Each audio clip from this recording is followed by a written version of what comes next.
नमस्कार दोस्तों, विश्वास एजुकेशन में आपका स्वागत है। भूगोल के ब्रह्मांड कार्यक्रम के अंतर्गत आज हम लोग देखने जा रहे हैं तारामंडल और अन्य तथ्य। तारामंडल से रिलेटेड जो और भी कुछ बातें हैं वो हम लोग देखेंगे जो यूपीएससी के पॉइंट ऑफ व्यू से इंपॉर्टेंट है। जैसा कि आप जानते हैं कि ये चैप्टर ब्रह्मांड से रिलेटेड है, तो पहला स्लाइड जो है यही रहेगा। तारामंडल तक पहुंचने के पहले एक बार ब्लैक होल को समझ लें तो फिर तारामंडल समझ में आ जाता है। देखिए, कल पिछले क्लास में मतलब हम लोग तारे के विकास और तारे के समाप्ति में ब्लैक होल बनता है वो देखे थे। अब देखिए क्या कह रहा है, जब अत्यधिक विशाल तारे का सुपरनोवा तारा विस्फोट होता है तब तारे के बाह्य आवरण में उपस्थित गैसीय पदार्थ अंतरिक्ष में बिखर जाते हैं। परंतु सुपरनोवा विस्फोट के दौरान सुपरनोवा तारे का क्रोड बना रहता है। मतलब क्या कह रहा है कि जब एक अत्यधिक विशाल तारा सुपरनोवा स्टार में तब्दील होता है और उसमें तब्दील होने के बाद उसमें विस्फोट होता है तो उसके जो बाहरी आवरण के गैस हैं वो अंतरिक्ष में बिखर जाते हैं विस्फोट के कारण। लेकिन ये जो उसका कोर है वो वहीं बना रहता है, ये कह रहा है। जैसे यहां कुछ आप स्थिति देख रहे हैं, ये देखिए कैसे ब्लैक होल की स्थिति में ये आएगा। अब आइए, कहता है सुपरनोवा तारे का ये जो कोर है ये निरंतर सिकुड़ता जाता है और ये न्यूट्रॉन तारा बन जाता है। पिछले क्लास में भी ये बताए थे आपको। और न्यूट्रॉन तारा का भविष्य उसके द्रव्यमान पे निर्भर होता है, उस तारे का मास कितना है उस पर।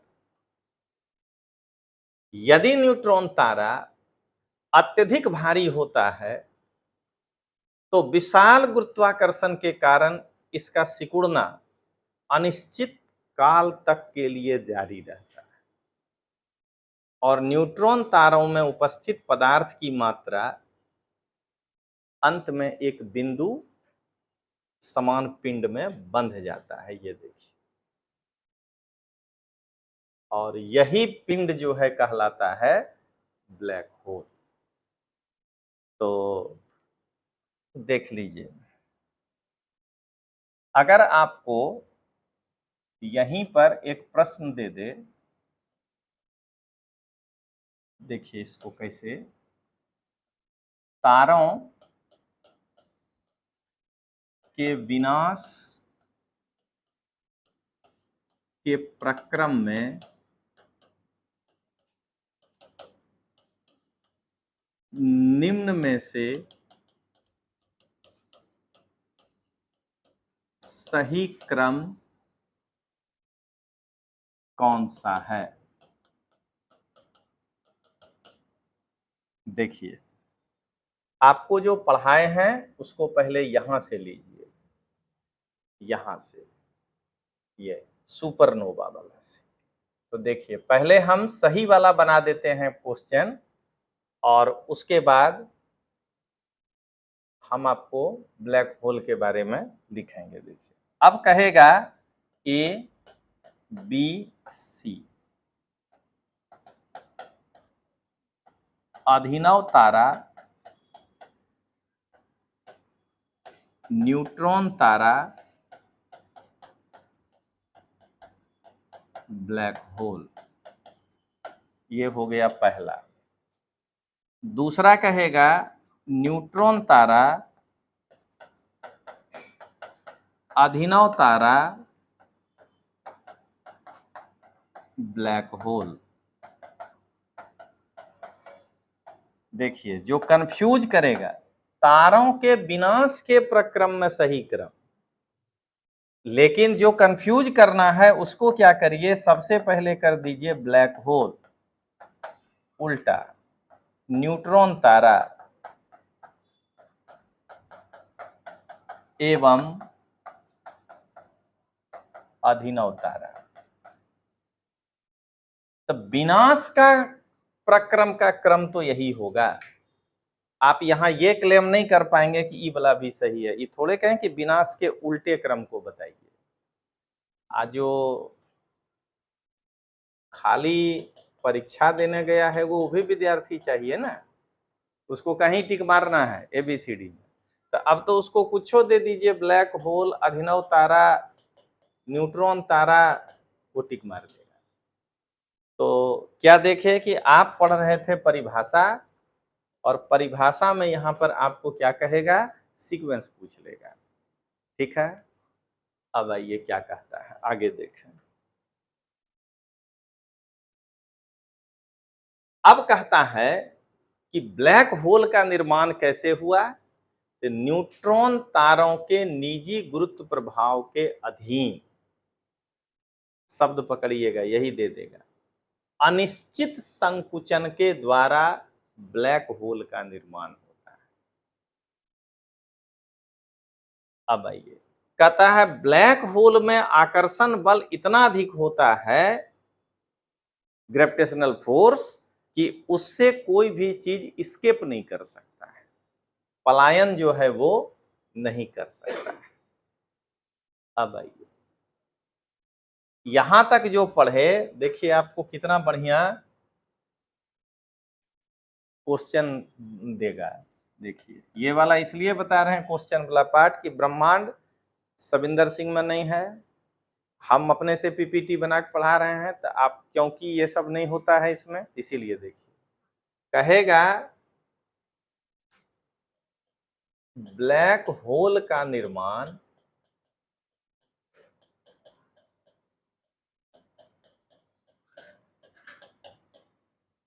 अभिनव तारे के, सॉरी न्यूट्रॉन तारा है ना, हाँ न्यूट्रॉन तारे के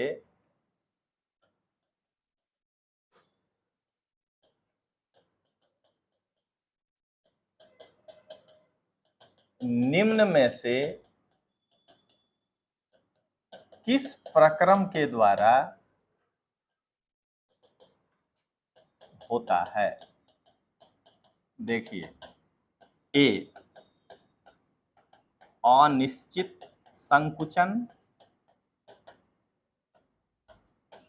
बी निश्चित संकुचन,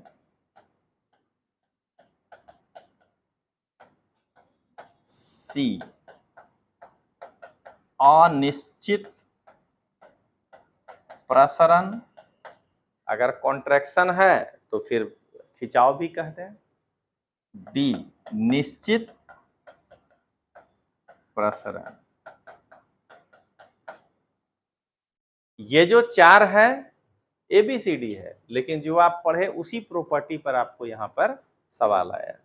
तो क्या ध्यान रखेंगे, न्यूट्रॉन तारा लंबे समय तक जब वो संकुचित होगा, उसका जो है ये सेंटर कोर, तब जाकर के ब्लैक होल का निर्माण हो। फिर क्या कह रहा है, कोई पलायन नहीं कर सकता है यहां पहुंच के। अब देखिए क्या कह रहा है, चूंकि आपके सामने देखिए सर्सन रीजन, चूंकि ब्लैक होल से प्रकाश का भी पलायन नहीं हो सकता, इसलिए वे अदृश्य होते हैं और देखे नहीं जा सकते। देखिए तो सीधा लिखेगा कथन एक, ब्लैक होल अंतरिक्ष में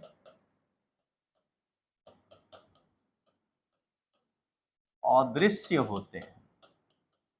थोड़ा बढ़िया हिंदी प्रयोग करिए, दिखाई नहीं देते हैं वो जल्दी समझ जाएगा। कथन दो,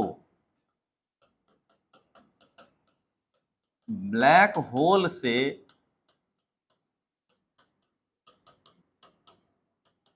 प्रकाश तरंगें पास नहीं कर पाती हैं। और उसके बाद स्टेटमेंट आपको पता ही है नया वाला पैटर्न में ABCD की कथन एक सही है, एक और दो, दो एक की व्याख्या करता है, एक दो सही है, व्याख्या नहीं करता है, कथन एक सही है, दो गलत है, दो सही है, एक गलत, तो ये व्याख्या करता है। तो क्या देख रहे हैं आप, इस तरीके से आपको एक जो है ब्लैक होल पर 3-4 सवाल बता दिए कि देखिए ऐसे। ये बताने का मूल मकसद एक ही है कि कम से कम हम मान लीजिए कि जो बाजार में निम्नीकरण हुआ है, जैसे ये पर्यावरण में निम्नीकरण हो गया है कि बाजार का विद्यार्थी क्वेश्चन के पीछे भाग रहा है, लेकिन कम से कम मेरे विद्यार्थी को ये दिखाई देगा कि पेपर बनाने से पहले हमारे अंदर फैक्ट्स आना चाहिए। अब आइए, कृष्ण छिद्र की उपस्थिति को आकाश में उसके पड़ोसी पिंडों पर उसके गुरुत्वाकर्षण क्षेत्र के प्रभाव द्वारा ही महसूस किया जा सकता है। माने ग्रेविटेशनल इफेक्ट जब उसके बगल वाले पिंड पर पड़े तो ही आप महसूस कर सकते हैं, बाकी चूंकि उससे प्रकाश नहीं गुजर सकता है इसीलिए हम जो है ब्लैक होल को देख नहीं पाते। फिर कहता है कि यदि हम केंद्र में बिना किसी अन्य तारे की उपस्थिति के किसी तारे को गति करते हुए देखें तो हमको निष्कर्ष निकाल लेना है कि वहां पर ब्लैक होल है। एक यहां पर एक तारा ऐसे घूम रहा है, क्यों बता चुके हैं, कॉस्मिक ईयर और गैंगेटिक ईयर, लेकिन उसके सेंटर में कोई एक तारा नहीं है उसके अलावा, क्योंकि तारे बहुत करीब करीब हैं, तो हमको समझना है कि वहां पर ब्लैक होल होगा। तो ब्लैक होल महसूस किया जा सकता है गुरुत्वाकर्षण शक्ति के द्वारा, या अगर कोई तारा अपने आसपास जो है घूम रहा है लेकिन उसके सेंटर में कोई तारा नहीं दिखाई दे रहा हो तो हमको एहसास करना है कि हम ब्लैक होल देख रहे हैं। इस कृष्ण छिद्र के द्वारा लगाया गया गुरुत्वाकर्षण ही तारों को उसके चारों ओर घुमा रहा है। हमको जो समझना है वो क्या, कि वो ब्लैक होल इतना ज्यादा ग्रेविटेशनल फोर्स लगाए हुए है कि जैसे मून अर्थ के चारों ओर घूम रहा है वैसे उस ब्लैक होल के चारों ओर वो तारा जो है वो घूम रहा है।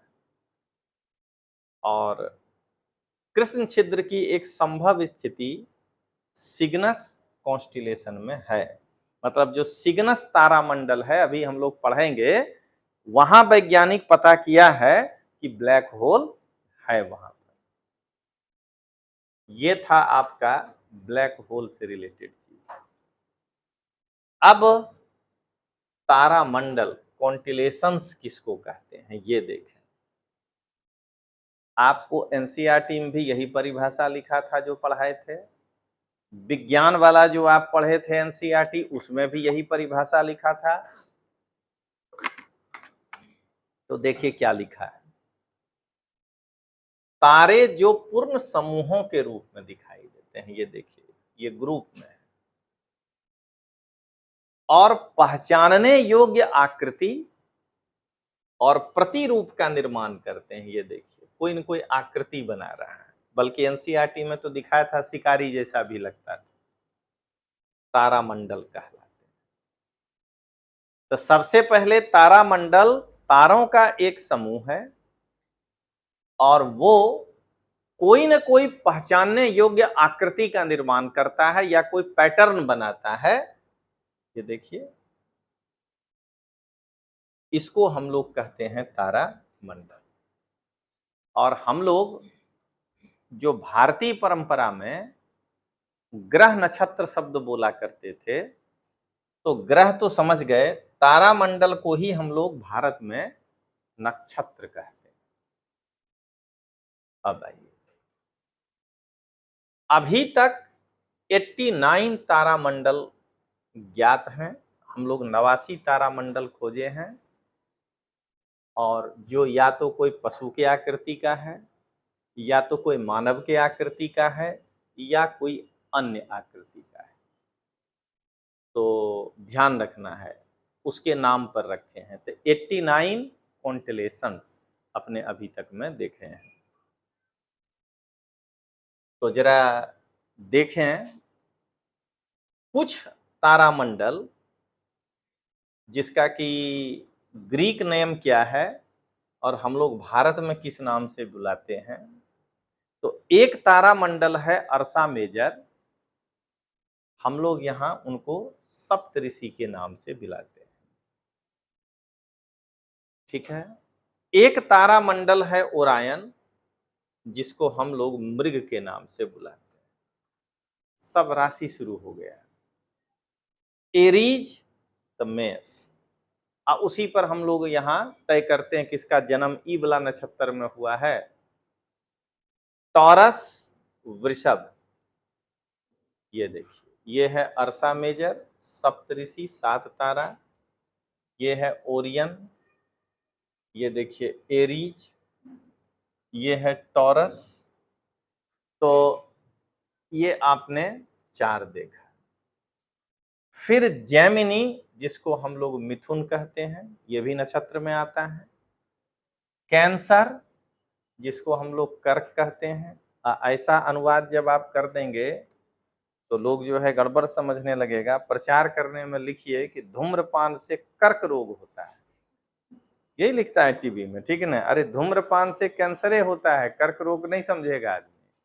तो अब आइए लियो तो सिंह, वर्गो तो कन्या, ये देखिए ये है जेमिनी, ये है कैंसर, ये है लियो, ये है वर्गो। सारे तारामंडल का पैटर्न देखिए। लाइब्रा, तुला राशि हम लोग बोलते हैं, तुला नक्षत्र बोलेंगे, यहाँ ये तारामंडल माने। स्कॉर्पियो वृश्चिक, तो कार का नाम समझ में आ गया। कैप्रिकॉर्न मकर, सेजिटेरियस धनु। ये 12 जो है तारामंडल इंपॉर्टेंट है। ये देखिए यहाँ स्कॉर्पियो ऐसा दिखता है, लाइब्रा ऐसा दिखता है, कैप्रिकॉर्न और सेजिटेरस। तारामंडल मतलब दिमाग में रखना है तारों का समूह, लेकिन वो कोई आकृति या पैटर्न का निर्माण करे। अगर नहीं किया तब क्लस्टर हो जाएगा, गुच्छा जैसा दिखने लगेगा। ठीक है। अब आइए एक्वेरियस कुंभ, पिसेस मीन, ये सब राशि हम लोग बोलते हैं। तो तारामंडल का ग्रीक नेम है इक्वेरियस, कुंभ, पिसीज, मीन। ये है देखिए इक्वेरियस का ऐसा स्ट्रक्चर है, ये मछली वाला स्ट्रक्चर ऐसा है पिसेस। अब इसके अलावा कुछ फैक्ट्स तारामंडल से रिलेटेड जो आपको याद रखना चाहिए। अर्सा मेजर तारामंडल ग्रेट बियर या बिग बियर भी कहलाता है, कारण ये देखने में विशाल रीछ के समान लगता है। ठीक है। देखिए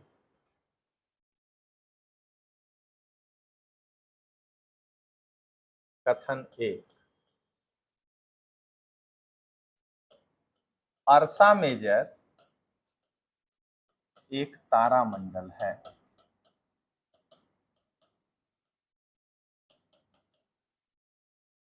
कथन 2,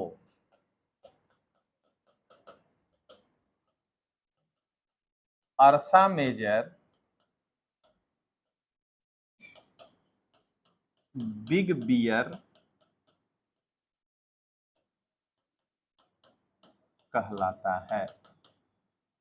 अब फिर जो नया पैटर्न पर है कि स्टेटमेंट और ABCD, यहाँ पर आंसर बी है, क्योंकि बिग बियर है इसलिए तारामंडल नहीं कहलाता है। ठीक है। अर्सा मेजर एक तारों का समूह है इसलिए तारामंडल कहलाता है। अब बिग बियर देखने में आकृति बिग बियर की जैसी लगती है, बड़े रीछ के जैसा, इसीलिए हम इसको बिग बियर कहते हैं।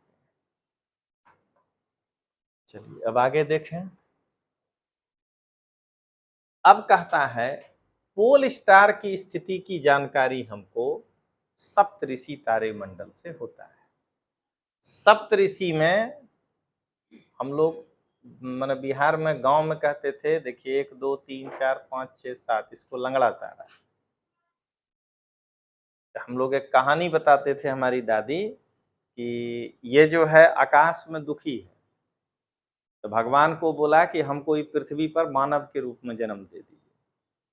तो भगवान बोले कि सातों जिस दिन सूर्योदय के पहले आकाश पार कर जाओगे, सातों जन्म यहाँ हो जाएंगे। तो ई है थोड़ा लंगड़ा, इसीलिए पीछे है, इसके स्पीड से नहीं चल पाता है।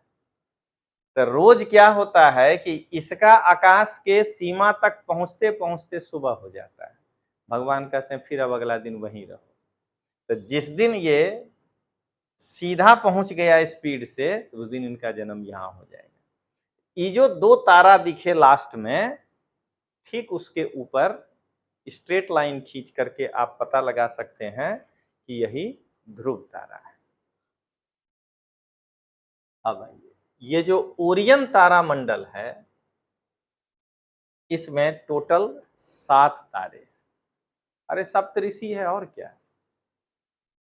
उसके बाद देखिए, ओरियन का अर्थ होता है आखेटक, शिकारी। तो देखिए आपको लग रहा है ना कि ये धनुष चढ़ाए हुए हैं। इस तारा मंडल की आकृति ये देखने पर ऐसा ही लग रहा है कि जैसे कोई आदमी अब न अब तीर धनुष छोड़ेगा। तो इसलिए जो है इसका नाम पड़ा है ओरियस, ओरियन तारा मंडल। अब आइए लाइब्रा। लाइब्रा तारा मंडल में तारों की संख्या जो है टोटल 4 है। ये तुला के समान दिखाई देते हैं, तराजू के समान, इसीलिए इसको जो है लाइब्रा कहा गया। टॉरस, जब आप इसको देखेंगे नीचे से तो ये वृषभ या सांड के जैसा दिखाई देगा, बुल के जैसा दिखाई देगा, इसीलिए हम इसका नाम रखे टॉरस, या हिंदी में कहे वृषभ। आप जरा महसूस करिए कि जो आप पढ़े एनसीईआरटी में, खास करके जो 8वां वाला में पढ़े विज्ञान वाला में, तो उससे क्या 2-4 गो लाइन ज्यादा दे रहा है और क्या दे रहा है, बेसिक तो वही है। इसीलिए हम अगर पहले उसको बढ़िया से पढ़ लें, अब आपको घर में जा क्या करना है, अब ब्रह्मांड का नोट्स बनाना शुरू कर देना है। पहला चैप्टर पढ़ा दिए, वो रहेगा ही, भूगोल का अर्थ क्षेत्र रहेगा ही, वो 2 में तब कोई चेंज होगा नहीं। उसके बाद ये सविंदर सिंह में है नहीं कि आप देख के पढ़िएगा, ये हमारा ये, और प्लस जो है आप जो पढ़े हैं विज्ञान वाला वो, सूर्यमंडल के बाद आएंगे तब 6ठा वाला भी हो जाएगा। उसको मिक्स करिए, देखिए अपने आप आपका जो है नोट्स तैयार होगा, और तब किसी का नोट्स देखने का आपको जरूरत नहीं पड़ेगा, कोई होशियार नहीं बनेगा आपके सामने। अब आइए टॉरस के बाद, आकाश गंगा एवं तारामंडल में भिन्नता। आकाश गंगा दोनों में अंतर अगर पूछे कि एक तारामंडल और एक आकाश गंगा में क्या अंतर है, तो कहिएगा अरबों खरबों तारों का समूह पहला अंतर है, आकाश गंगा है। और तारामंडल में अरबों खरबों तारा नहीं होगा, 7 गो, 4, 5, यानी कुछ तारों का समूह होता है। एक दूसरा, आकाश गंगा को जब देखिएगा तो वो शिकारी जैसा नहीं लगेगा, 3 गो है, या तो वो सर्पिल है, या तो वो इलिप्टिकल है, या नहीं फिर उसकी कोई आकृति नहीं। लेकिन जब आप तारामंडल को देखिएगा तो उसका कोई ना कोई आपको प्रतिकृति लगेगा, पशु या मानव का। ब्रह्मांड में आकाश गंगा 10 पर पावर 11। अभी लेटेस्ट जो पता चला है वो है 88 या 89, ठीक है। तो आकाश गंगा के सामने तारामंडल की संख्या बहुत कम है। अब देखिए, इसी को पकड़ के आपको क्वेश्चन बना देगा, कहेगा निम्न कथनों पर विचार करें।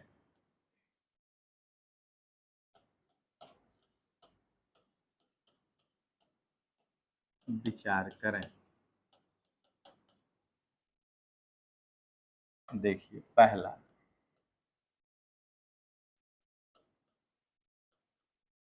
आकाश गंगा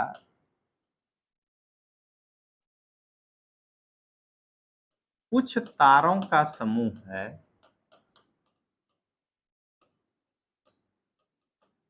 जबकि तारामंडल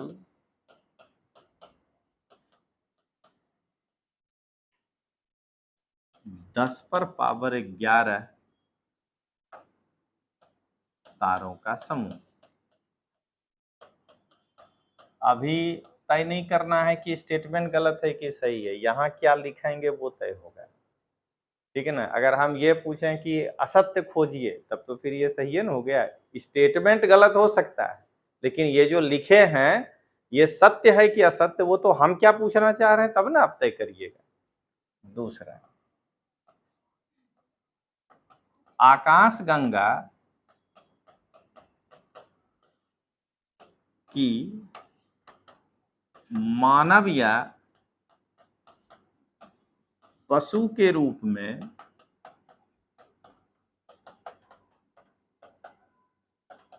आकृति होती है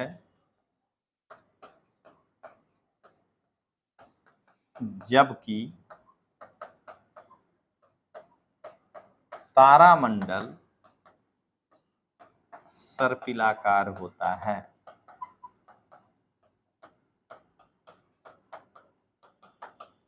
एक 100 प्रश्न के दबाव में समझिएगा, गलत हो जाएगा। ये अभी आपके सामने ये गो है इसलिए। अब देखिए यहां देगा, उपरोक्त में से कौन सा ऑब्लिक से कथन सत्य नहीं है। बोलिए, अब आ जाएगा सी आंसर। कह ही रहा है कि सत्य नहीं है वो खोजिए, तो ए केवल 1, बी केवल 2, सी 1 तथा 2 दोनों, डी ना तो 1 और ना ही 2, तो आंसर हो जाएगा सी। और अगर कह दें असत्य नहीं है तो आंसर हो जाएगा डी। फिर कह दें सत्य है तो आंसर हो जाएगा डी, असत्य है तो आंसर हो जाएगा सी। तो असली जो है यहां पर पढ़ना है, ये क्या कह रहा है उसके आधार पर आपको तय करना है एबीसी। अब बोलिए आप लोग कि हमको एक सवाल बनाने में इतने देर चाहिए, ठीक है ना। तो बस खाली आप चाय पानी लेके मत आया करिए मेरे सामने, देखिए पर्यावरण पर कितना सवाल बनता है। तो आपको बता दें कि 10वां टेस्ट जो है पर्यावरण का, उसमें खाली 9 गो क्वेश्चन कम रहा आज, नहीं तो आज आपको कह देते कि यूनिट वाइज टेस्ट पूरा कल होने है पूरा। उसके बाद जो है अब टारगेट क्या रखे हैं, एक दिन में 30 क्वेश्चन लिखना है, 3.5 दिन में फुल लेंथ एक टेस्ट बनेगा। तो कल कुछ लिखेंगे 9 गो क्वेश्चन इधर, 21 गो फिर। परसों चांस नहीं मिलेगा क्योंकि हमको दिल्ली जाना है, तो आपका क्लास मॉर्निंग करें। फिर शनिवार रविवार, यानी रविवार या ज्यादा से ज्यादा क्लास सोमवार एक टेस्ट फुल लेंथ खत्म। यानी अगला हफ्ता नवरात्रा खत्म होते होते पर्यावरण का कंप्लीट टेस्ट आपके सामने रख देंगे कि भाई अब खाली थोड़ा अंग्रेजी वाला कर दे या टाइपिंग वाला कर दे, बस। तो यही चीज है कि पेपर बनाने में हम लोगों को इसलिए नहीं दिक्कत है कि आप कंटेंट रखेंगे, दिमाग में कितने प्रकार का क्वेश्चन हो सकता है वो मेरे दिमाग में सेट है। आप देखिएगा अबरी जो टेस्ट आपका रहा है कितना वेरिएशन होता है, 2 गो 2 स्टेटमेंट, तो फिर 2 गो 3 स्टेटमेंट, पता चला 2 गो जो है मैच द फॉलोइंग, 2 गो जो है मैच द फॉलोइंग में कौन कितने असत्य हैं। तो जितना प्रकार हो सकता है, 30 गो क्वेश्चन में 10-12 प्रकार का क्वेश्चन है ऑब्जेक्टिव। तो दो दो बनाइएगा तब तैयार हो जाएगा आपका। तो चलिए अब आगे देखें। अब हाइड्रा तारामंडल जो है वो अब तक का, ये देखिए, ये वो अब तक का सबसे ज्ञात तारामंडल में सबसे बड़ा है, क्योंकि दिख रहा है कि इसमें 19 गो तारा है। ठीक है, आइए देखिए रहे हैं, ये हाइड्रा, ये ऐसा लगता था, आइए देखने में लग भी रहा है वैसा ही।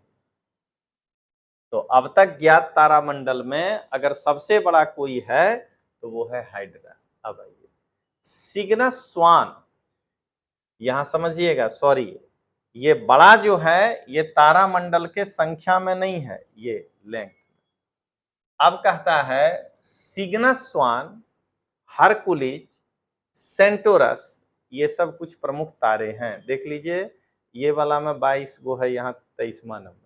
इसलिए नंबर ऑफ स्टार नहीं, क्या देखना है, लेंथ के हिसाब से सबसे बड़ा तारामंडल हाइड्रा है, और सिग्नस स्वान, हरकुलिस, सेंटोरस, देखिए देख के ही लगेगा कि पक्षी उड़ रहा है। तो इस तरह से जो है, देखिए हरकुलस साइकिल का कंपनी का नाम है। तो ये सब आपके तारामंडल हैं। अब आइए 12 तारामंडलों की पट्टी, वही नक्षत्र जो है अपना, पृथ्वी के सापेक्ष सूर्य के आभासी घूर्णन गति के निश्चित समयों में करते हैं। यानी 12 मिलकर के एक महीना, ठीक ना, ऐसे घूमता है अपने पास एक महीना। ठीक है, उसी को हम लोग कहते हैं जोडियाक या राशि चक्र। तो अब जो है, जब आप सीजी रोड पर जाते हैं और जोडियाक का दुकान दिखता है तो राशि चक्र है वो, और क्या। तो देख लीजिए 12 तारामंडलों की पट्टी जो पृथ्वी के सापेक्ष सूर्य के आभासी घूर्णन गति का एहसास कराता है। पृथ्वी से देखने पर लगता है कि मेरे ऊपर एक महीना तक एक रहा, फिर दूसरा, इसीलिए कहते हैं कि कन्या राशि का प्रवेश, सिंह राशि का प्रवेश, तुला राशि का प्रवेश, देख रहे हैं, और उसी को हम लोग कहते हैं राशि चक्र या जोडियाक। ध्रुव तारा गिनने में तो अर्सा माइनर का, ध्यान दीजिएगा, अर्सा मेजर का, सॉरी अर्सा माइनर का जो है तारामंडल का सदस्य है, ये लिटिल बियर है, देखने में छोटा सा भालू लगता है। तो अर्सा मेजर अलग है, वो सप्तऋषि है। अर्सा माइनर का जो है ध्रुव तारा, उस तारामंडल का जो है समूह है ये। तो आज हम लोग तारामंडल देखे और ब्लैक होल देखे। तो फिर मिलते हैं कल, तब तक के लिए विराम चाहते हैं।